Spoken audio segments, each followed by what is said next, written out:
Crônicas do Amanhecer. Por Feijão, Centro Espírita Allan Kardec de Balneário Gaivota. Balneário Gaivota, 21 de junho de 2026. David da Vinci, o menino gênio mexicano com QI superior ao de Einstein, parte 2. David Camacho provavelmente não irá gostar do título desta reportagem. Primeiramente, porque não se identifica com a descrição de menino gênio, embora seu quociente de inteligência, que, de 162 esteja muito acima dos 130 fixados pela Organização Mundial da Saúde, OMS, como o mínimo para considerar uma pessoa com altas habilidades ou intelectualmente superdotado. Os gênios já estão no túmulo e, se foram gênios, é porque fizeram coisas geniais, explica ele, modestamente, a BBC News Mundo, serviço em espanhol da BBC. Em segundo lugar, porque ele admite que não lhe agrada muito ser comparado com outras mentes brilhantes, como a dos físicos Stephen Hawking, 1942-2018, ou Albert Einstein, 1879-1955. Que tinham QI estimado de 160. Tenho 10 anos e estou apenas começando, prossegue ele. Talvez eu seja um gênio quando tiver 70 anos, mas quando tiver feito coisas geniais na vida, certo? Mas existe, sim, um gênio que serve de inspiração para o menino. Ele chegou a adotar seu sobrenome nas redes sociais, onde é conhecido como David da Vinci.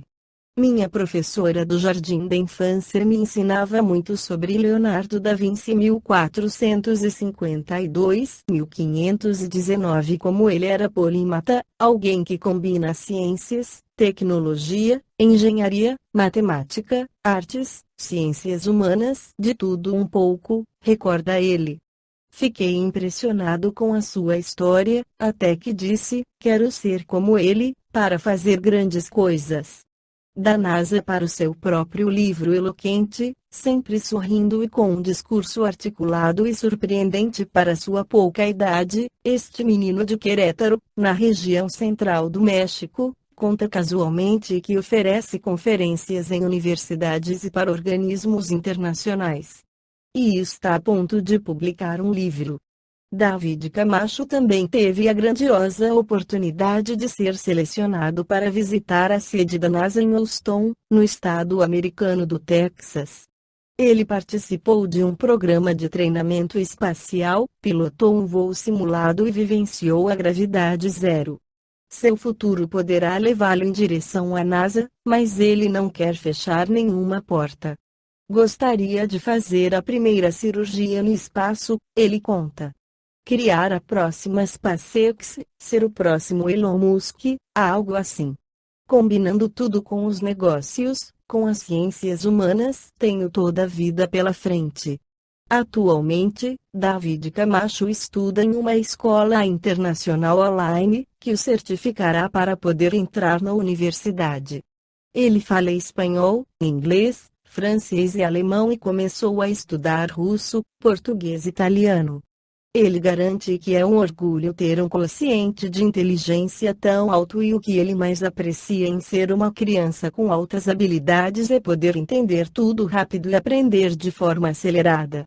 Não são muitas as pessoas que nascem assim, de forma que eu gostaria de usar isso em favor das crianças e do bem-estar da humanidade, deixar a minha marca, afirma ele.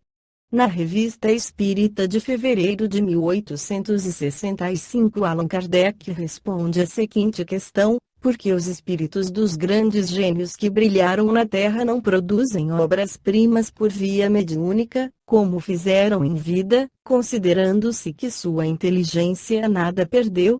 Antes de tudo, é preciso ver a utilidade das coisas. Para que serviria isto? Dirão que para convencer os incrédulos. Mas, quando os vemos resistirem à mais palpável evidência, uma obra-prima não lhes provaria melhor a existência dos espíritos, porque eles atribuiriam, como todas as produções mediúnicas, a superexcitação cerebral. um espírito familiar, um pai, uma mãe, um filho, um amigo, que vem revelar circunstâncias desconhecidas do médium, que vem dizer essas palavras que vão ao coração, provam muito mais que uma obra-prima, que poderia sair do próprio cérebro.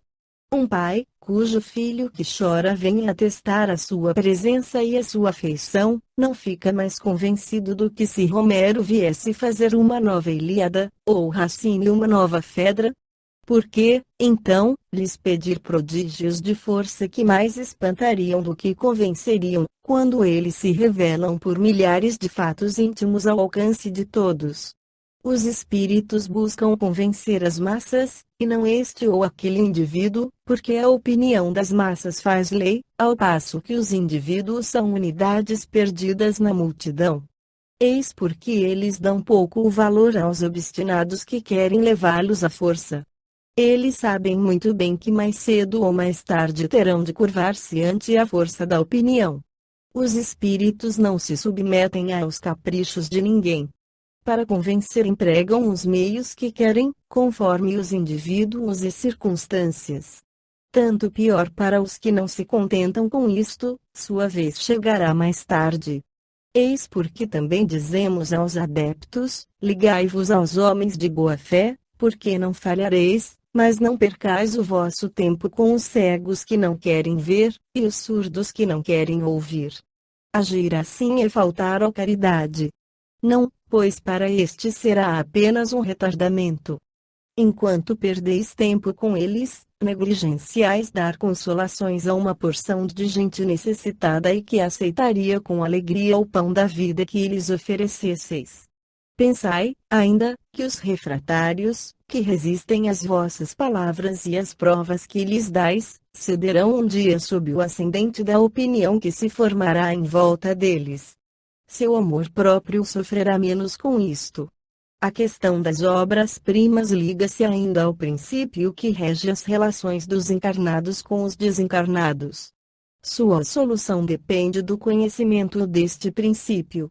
Eis as respostas dadas a respeito na Sociedade Espírita de Paris. 20 de janeiro de 1865 Médium Senhorita M.C., perguntais por que os espíritos que na Terra brilharam pelo gênio, não dão aos médiums comunicações à altura de suas produções terrenas, quando deveriam antes as dar superiores, pois o tempo decorrido desde sua morte deve ter aumentado as suas faculdades. Eis a razão, para se fazer ouvir, os espíritos devem agir sobre os instrumentos que estejam ao nível de sua ressonância fluídica. Que pode fazer um bom músico com um instrumento detestável? Nada. Então, muitos, se não a maioria dos médiuns, são para nós instrumentos muito imperfeitos. Compreendei que em tudo é necessário similitude, tanto nos fluidos espirituais quanto nos fluidos materiais.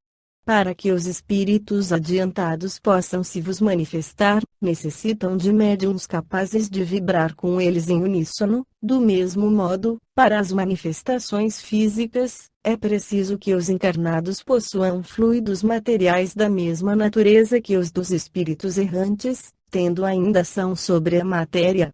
Assim, Galileu não poderá manifestar-se realmente se não há um astrônomo capaz de compreendê-lo e transmitir sem erro os seus dados astronômicos. Alfred de Musset e outros poetas terão necessidade de um médium amante e entendedor da poesia. Beethoven, Mozart procurarão músicos dignos de poder transcrever seus pensamentos musicais, os espíritos instrutores que vos desvendam os segredos da natureza.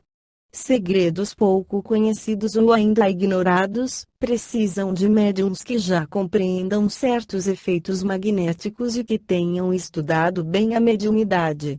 Compreendei isto, meus amigos, refleti que não encomendais uma roupa ao chapeleiro, nem vossas cabeleiras a um alfaiate.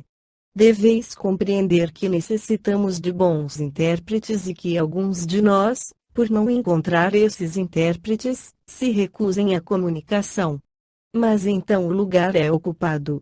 Não esqueçais que os espíritos levianos são um grande número, e que eles se aproveitam das vossas faculdades com tanto mais facilidade quanto muitos dentre vós, envaidecidos pelas assinaturas notáveis, pouco preocupados em se informarem sobre a fonte verdadeira e confrontar o que obtêm com o que deveriam ter obtido.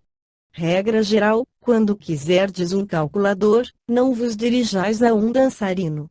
Um espírito protetor. Observação: esta comunicação repousa num princípio verdadeiro, que resolve perfeitamente a questão, do ponto de vista científico, mas que não poderia ser tomado num sentido muito absoluto. À primeira vista, o princípio parece contradizer os fatos tão numerosos de médiuns que tratam de assuntos fora de seus conhecimentos e pareceria implicar, para os espíritos superiores, a possibilidade de só se comunicarem com médiuns à sua altura. Ora, isto só se deve entender quando se trata de trabalhos especiais e de uma importância muito alta. Concebe-se que se Galileu quiser tratar de uma questão científica, se um grande poeta quiser ditar uma obra poética, tenham necessidade de um instrumento que responda ao seu pensamento, mas isto não quer dizer que para outras coisas, uma simples questão de moral, por exemplo, um bom conselho a dar, não poderão fazê-lo por um médium que não seja cientista nem poeta. Quando um médium trata com facilidade e superioridade assuntos que lhe são estranhos, é um indício de que o seu espírito possui um desenvolvimento inato e faculdades latentes, fora da educação que recebeu. Esta foi a crônica do amanhecer de 21 de junho de 2026. Por Alfredo Feijão Lopes.